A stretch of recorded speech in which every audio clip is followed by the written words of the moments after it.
A year ago, the Red Sox shocked everyone, making what looked like one of the worst trades of all time. A few weeks ago, the world gave up on the Boston Red Sox. They were known as the biggest disaster of 2026. The Red Sox organization is kind of falling apart, if you believe. They fired their entire coaching staff, and the guy who built the team was certainly going to be fired next. Everyone was preparing for their best players to be traded away, their star closer, star first baseman, hell, anyone was available. But now, because of this insane 15-game win streak that came from nowhere, everyone has their eyes on the Boston Red Sox. And that's 14 in a row, baby! The Red Sox keep on rolling! The last time they won this many games in a row, Harry Truman was president, Dolly Parton was born, and Ted Williams was in the heart of his career. So much has changed so suddenly. So how did this happen? And a swing and a drive! Right field! He's crushed another one! You gotta be kidding me! You gotta be kidding me! They had a long-term goal to win a World Series, but how?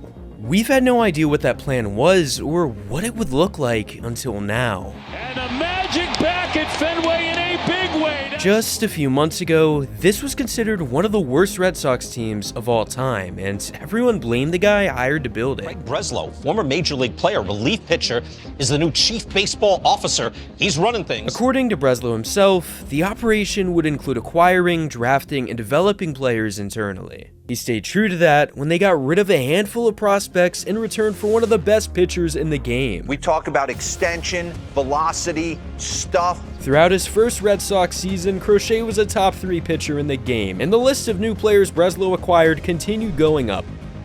Aroldis Chapman and the Red Sox in agreement on a $10.75 million one-year deal pending physical. He also acquired their future catcher, Carlos Narvaez, from the Yankees, and gave up basically nothing. Where the offseason went wrong was acquiring a new superstar, specifically a new third baseman. The week's worst-kept secret around Fenway Park became official today. Alex Bregman is joining the Red Sox, a 3-year deal for $120 million. By summertime of 2025, they had finally found their footing as they swept the rival Yankees. But it was at this moment, when his team finally found their footing, that Breslow decided to move Rafael Devers, their best player, changing everything. There's going to be a ton of criticism, and it's going to get really loud, and I understand that. It's really unfortunate that we got to this place where the outcome was such that it just felt like the only way to go was to give both sides a fresh start. This self-proclaimed bad situation with Devers, what was that exactly? Breaking overnight, the Red Sox are losing their shortstop. Xander Bogaerts is heading to San Diego. His best friend left because the Sox didn't pay him. The following 2 years, 23 and 24, they missed the playoffs again and again when Rafi is their most productive hitter. Finally, 2025, and the Sox sign Alex Bregman to a contract worth $40 million. And he's a great third baseman in his own right. Everyone wonders who will be at third, Gold Glover Bregman or Devers, the franchise superstar who happens to suck at third base. What if they insist you have to DH? No. Even if they insist? No. What about first base? No. We made a decision. Alex is going to play third, Rafi's going to DH. Rafi at DH was about to be fun, maybe not for him, but for the rest of us. And speaking of fun, you may not know, but I am a huge gamer in my free time. And most recently, have been non-stop playing this new mobile game, Baseball Hits 26. The gameplay is so smooth, moves fast with the action as a tap-to-swing game. And it's not like they're just a random baseball game, they're actually officially licensed with MLB Players Inc. In the game, you could play with a handful of athletes. Just look at the guy in the cover, Big Dumper Cal Raleigh. It's him and many other stars that you can collect to build your team. It's a grind to get your favorite players, which I just absolutely love. I'm kind of trying to build a Boston-themed team here. I got Trevor Story and Marcelo Meyer, who have actually been carrying my team. But my favorite part about Baseball Hits 26 has been the packs. It's so much fun opening 90 overall superstars, so my club keeps getting better and better. I'm always on the game, and you could play it with me by joining the Purely Club. We could play, chat, and compete together to have a good time. I can't wait to get on Baseball Hits 26 to play with all of you guys, all of my subscribers. Download it and definitely join my club. Getting back to the video, things were going badly. As DH, Rafi had 15 strikeouts in his first 5 games and was hitless through all of it. He was in his head, broken, destroyed, while the Sox still owed him $211 million between 2027 and 2033. The months went on, he got better, they started winning more, but GM Craig Breslow and manager Alex Cora were ready to move on. All right, Dan, well, the Red Sox making a massive trade here as they deal away Rafael Devers. They get 4 players back from the San Francisco Giants. But according to Breslow, they were better off without him. Weirdly enough, he wasn't wrong. High drive, deep left, kiss that one goodbye. With Rafael Devers, they were 37-36, versus without him, they were 52-37. It's the difference of being an 82-win team with him versus being a 95-win team without him in the playoffs. He throws, fastball, swung on and missed. He got him. Chapman leaves the bases loaded, and the Red Sox With the win. success of 2025, there was a ton of optimism for the 2026 Boston Red Sox. High fly ball right field. He really tore into this one, and she's gone. Rafi's departure was just the first domino to fall in Craig Breslow's lengthy plan, a plan that nobody quite understood entering the offseason. Things became more complicated when Alex Bregman opted out of his contract to become a free agent. And with Devers' contract off the books, on paper, Bregman's contract was a no-brainer.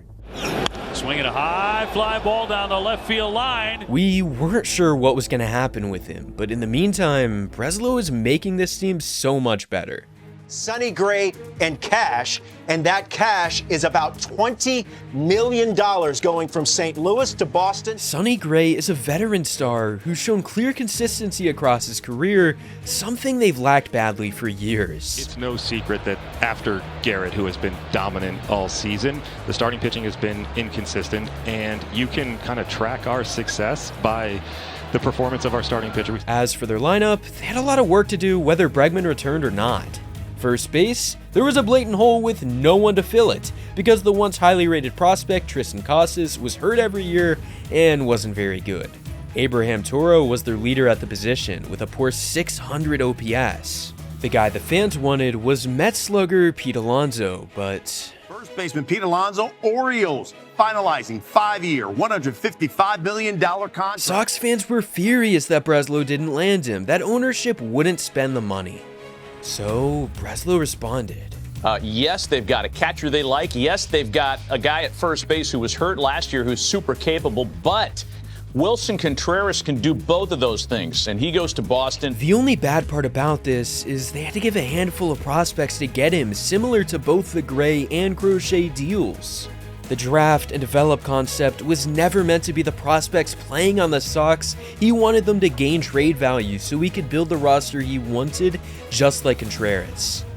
Swing and a shot. Hit high in the air to left. Marsh will turn. That ball is gone. Contreras is a veteran leader for the guys to rally around, while also being 20 home runs, right-handed power to dominate. Maybe he's not Pete Alonso, but he is a superstar. The next domino to fall was inevitably going to be Alex Bregman. Their final offer to him was 5 years, $165, and his decision was... Breaking news from MLB's biggest bat that everyone wanted to know where he would land. The answer is the Chicago Cubs. Him going elsewhere was the worst thing that could have happened, especially for Sox manager Alex Cora, who had been great friends with him for years. It felt like, the world was, falling, and there's no direction and this and that. But at the very least, they had money to delegate for someone else and spend it quickly. Ranger Suarez to the Boston Red Sox. Left-handed pitcher from the Phillies? That would be correct. That would be him. Wow. That's a stud. Wow.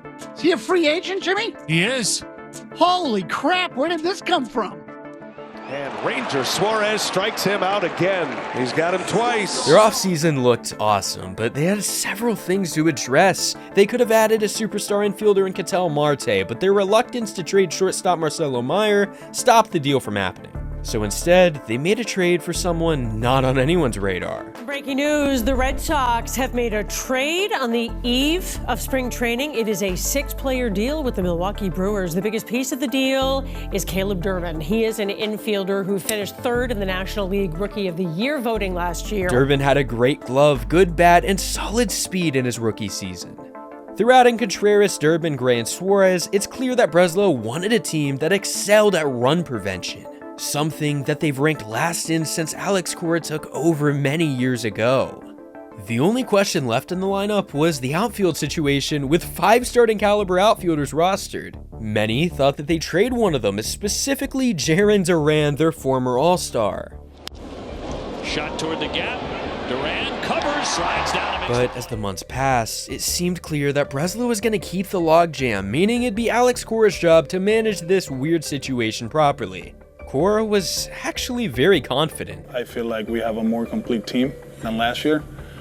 Now it's just a matter of go out there and work. The lineup's performance was really going to come down to 21-year-old Roman Anthony, a risky decision to say the least. Coming on Anthony, sliding, and he caught it. What a fine play. The general consensus was, okay, they got better, but they maybe still lacked a star or two. From Marte to Bo Bichette, Pete Alonso, Sox fans expected something much heavier, but seemingly not Breslow. The identity we thought we could build is starting to take shape, which I think is a good thing. And when the season started, they crumbled immediately. They were swept in Houston, losing all 3 games, with the last one being with Garrett Crochet on the mound. They're off to a 1-5 start. Alex Cora described the Red Sox start as not good. With a 3-8 start, they had the worst record in baseball with no idea how to turn it around. Not even a month in, they hit a season low, getting swept by the Yankees across 3 games, scoring 3 runs. You know, I mean, this isn't something that's all of a sudden, oh man, what's wrong with the Red Sox lineup? Coming into this season when they didn't bring back Bregman, when Devers was gone last year. I mean, Devers was, when you look back, Devers was a guy you could rely. This ain't it. You know, like I had Yankee fans texting me being like, this is like the perfect series for you guys to sweep us and get back on the right page. And I was like, I don't think you've been watching enough Red Sox baseball this year. This team is not sweeping anybody. This disaster was beyond anything any fan expected. Alex Cora seemingly had no answers to fix this either.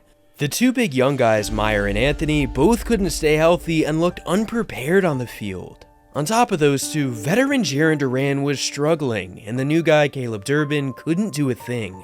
Crochet wasn't pitching like himself, Brian Bayo an atrocity, and seemingly the entire foundation of their plan had crumbled. They're in trouble, and Cora knows it. So look, the strikeouts that Merloni and O'Brien are talking about, 60 of them have come in the 5 losses. Alex Cora understood better than anyone that this team needed to change immediately, and that's when they went out and scored 17 runs in a game against the Orioles, only for this announcement to come out right after. This is major news of the day involving Alex Cora. Absolutely stunning decision as he's been jettisoned by the Boston Red Sox. He was fired along with 5 members of his coaching staff. A stunning early season overall for Red Sox team sitting in last place. I think is the main word to express. Ultimately, the accountability for the roster falls on me, and this was a challenging roster to manage just given kind of the position player group. This was the biggest shakeup the Red Sox have ever had, maybe ever. Cora's former players have reached out being like, I've never seen anything like this. I've never seen an entire coaching staff just wiped out in one swoop in season. When's the last time you've seen a manager fired in April? By June, despite all of the firings, the same issues were taking place. They're a hollow, gutless, spineless, borderline talentless organization. New manager Chad Tracy, who came from AAA, clearly couldn't get these guys to play any better. By summertime, they had reached a new low with an American League worst record of 32-46. But something not one person expected to happen was about to happen, and it started with this. Swinging a line drive to right field, base hit, ball game over. The Red Sox have swept the Yankees. Sweeping the Yankees was the beginning of the madness, the beginning of a win streak. Caleb Durbin, who had been one of the least productive hitters in all of baseball and basically had lost his everyday job at third base by the end of May, has managed to turn his season around in pretty dramatic fashion. And so he's been one of the best third basemen offensively and defensively in baseball for about 6 weeks. And they were playing so well that they were creeping up in a wild card spot. And a ground ball to first. Monasterio takes it. How do you like 9 straight? The only thing that could stop them was the All-Star break in mid-July, giving them a pause, possibly taking away momentum. The team waiting for them directly after the break, it was the best team in baseball. This was their real challenge, or was it? A 10-game win streak. Pitch. Got him! The Red Sox wagon rolls on. 11 straight wins, 7-6 over Tampa Bay. There's Duran. He's got it. And the Red Sox just cannot lose. That is 13 consecutive wins for Boston. Throws and skips it. He got the out. There it is. And this incredible magic carpet ride continues. The Red Sox win their 15th in a row. Red Sox lose for the first time since the 1st of July. The 15-game winning streak has come to an end here tonight. And that's how the Red Sox went on the best winning streak of the season.